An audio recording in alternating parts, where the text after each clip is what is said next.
รักษาเหลี่ยมกุ่มสุมถ้วยข่าวาสุมเลิ่งแดดถอ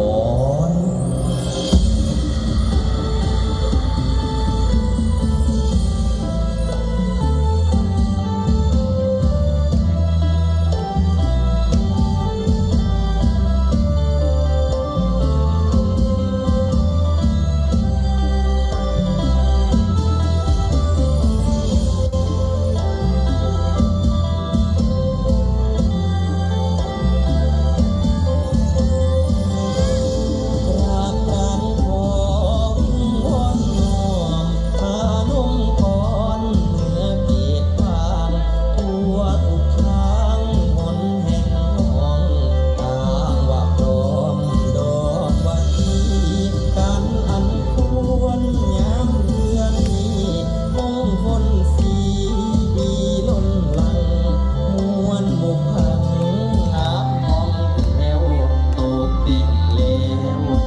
ทุกคนเด้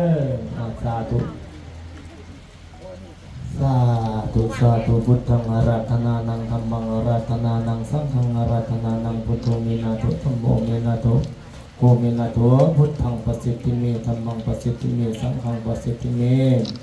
สาธุสาธุเด้ออุกาสะพาขออาราธนาบารมีองค์บรมครูผู้เป็นคู่ฟ้อนคู่ร่ำขอได้ยังลงมารับคันธมาราของลูกของหลานอย่างกายสังขารประกาศปกป้องกายสังขารของลูกของหลานขันนี้เป็นขันอาราธนาด้านบารมีองค์เมียาผู้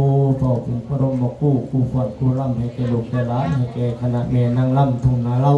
ขอบารมีได้เปิดบุญเปิดบารมีให้แก่ลูกแก่หลานเมื่อลูกหลานขออาราธนาขออัญเชิญด้านบารมีองค์คู่ฟ้อนคู่ร่ำผู้บารมียังเสด็จลงมาประคับประคองกายสังขารของลูกของหลานได้ลำถวายเดชเทพยดาอารักษ์องค์ปู่องค์ยานักราชที่ว่าขอบารมีเมยาผู้เป็น บรมครู